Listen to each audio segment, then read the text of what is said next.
আমার বুঝজ্ঞান হয়েছে থেকে আলহামদুলিল্লাহ, এ দোয়া আমি কখনো ছাড়ি নাই, আল্লাহর ফজলে আমি ঠকিও নাই। অবিবাহিতরা এই আয়াত, এই দোয়া ঠোঁটস্থ করে ফেলবেন, সকাল বিকাল নিয়মিত প্রত্যেক নামাজের পর বিভিন্ন সময় পড়তে থাকবেন অনর্গল। ছেলে হোক আর মেয়ে হোক, জীবন সঙ্গী নিরূপণ করার ক্ষেত্রে নবী করিম সাল্লাল্লাহু আলাইহি সাল্লামের ঐতিহাসিক বক্তব্য রয়েছে, আপনারা অনেকে জেনে থাকবেন। ফাজফার বিজাতিদ দ্বীন, তিনি বলেছেন বিয়ে তো করা হয় সম্পদ দেখে, রূপ লাবণ্য দেখে, বংশমর্যাদা দেখে, এক একটা জিনিস দেখে অনেকে এক একজন বিয়ে করে, কিন্তু ফাজফার বিদাতিদ দ্বীন, তোমরা ধার্মিকতা দেখে বিবাহ করবে।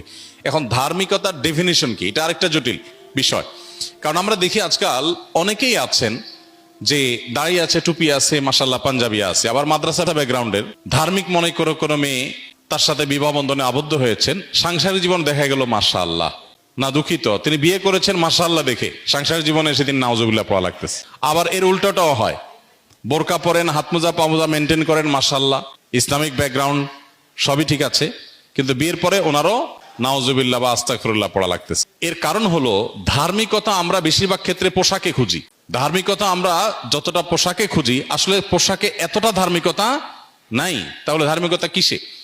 বিবাহের ক্ষেত্রে সবচেয়ে গুরুত্বপূর্ণ বিষয় হলো যে আপনি যাকে জীবন সঙ্গী বা সঙ্গিনী হিসেবে নির্বাচন করতে যাচ্ছেন, এই লোকটা আসলেই আল্লাহর কাছে নিজেকে সমর্পণ করেছেন কিনা, কোরআন এবং সুন্নাহর কাছে নিজেকে পরিপূর্ণ সমর্পণ করেছেন কিনা। যে এই জায়গায় যদি তার খুঁটিটা বাঁধা থাকে যে কোরআন হাদিসে কোনো কিছু আছে, তিনি সারেন্ডার করবেন, তিনি সেক্ষেত্রে কোনো কম্প্রোমাইজ করবেন না।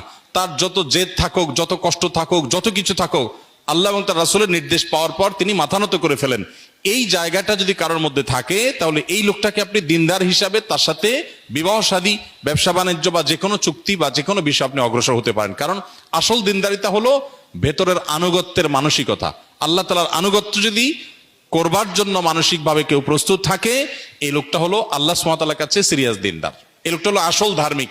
সবচেয়ে বড় কথা হলো যে জীবনসঙ্গী নির্বাচনের ক্ষেত্রে আসলে নিজেদের বুদ্ধি দিয়ে, বিবেক দিয়ে সবসময় উপযুক্ত মানুষ খুঁজে পাওয়া সম্ভবপর হয় না। এই জন্যই সূরা ফুরকান আয়াত নম্বর ৭৪, রব্বানা হাব লানা মিন আজওয়াজিনা ওয়া যুররিয়াতিনা কুররাতা আয়ুন ওয়াজআলনা লিল মুত্তাকিনা ইমামা। অবিবাহিতরা এই আয়াত, এই দোয়া ঠোঁটস্থ করে ফেলবেন, সকাল বিকাল নিয়মিত প্রত্যেক নামাজের পর বিভিন্ন সময় পড়তে থাকবেন অনর্গল।